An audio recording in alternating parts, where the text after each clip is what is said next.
Revisi Undang-Undang Minerba ini katakan diketok secara tiba-tiba mendadak, bahkan dikatakan ataupun dinilai ugal-ugalan. Saya kan ke Pak Herman terlebih dahulu. Anda ini kan sudah duduk di kursi DPR cukup lama ya Pak Herman ya. Sudah duduk di kursi DPR sekitar 4 periode. 4 periode bahkan ya Pak ya. Kalau di DPR itu Pak, apakah memang hal yang lumrah atau wajar-wajar saja kalau misalkan sebelum dibahas ke Balik, naskah akademisi ini baru diterima sekitar 30 menit atau justru ada keanehan atau kejanggalan? Ini kan tahapannya adalah masih dalam tahapan inisiatif. Inisiatifnya adalah inisiatif DPR, di mana diinisiasi oleh Badan Legislasi.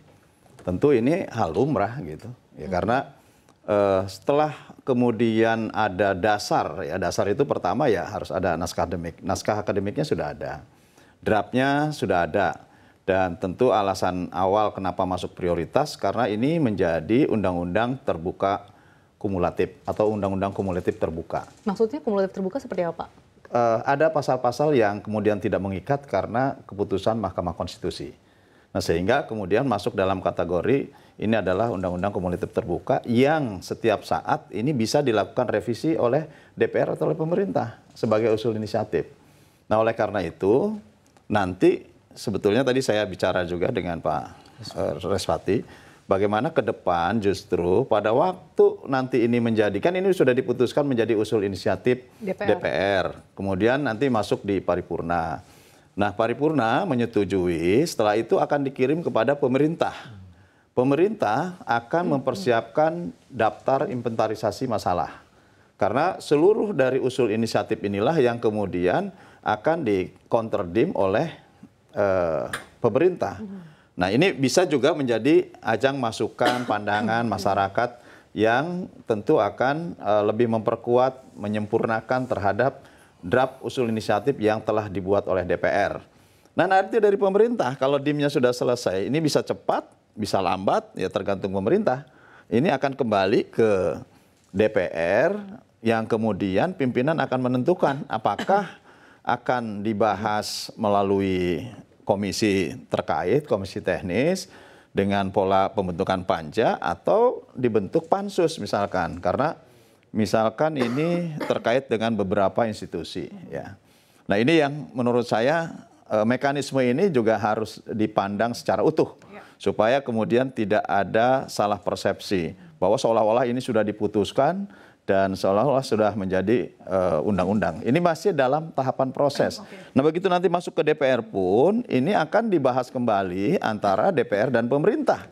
Nah pembahasan DPR dan pemerintah inilah juga bisa diperkaya oleh masukan, pandangan, pendapat para ahli, pakar, akademisi, yang bisa menyempurnakan terhadap DIM yang dikirimkan pemerintah ataupun draft yang telah dibuat oleh DPR. Karena nanti akan menjadi sandingan antara pasal awalnya seperti apa, kemudian yang terkena menjadi tidak mengikat karena keputusan Mahkamah Konstitusi, tadi kan sudah karena digugat oleh Walhi dan kawan-kawan.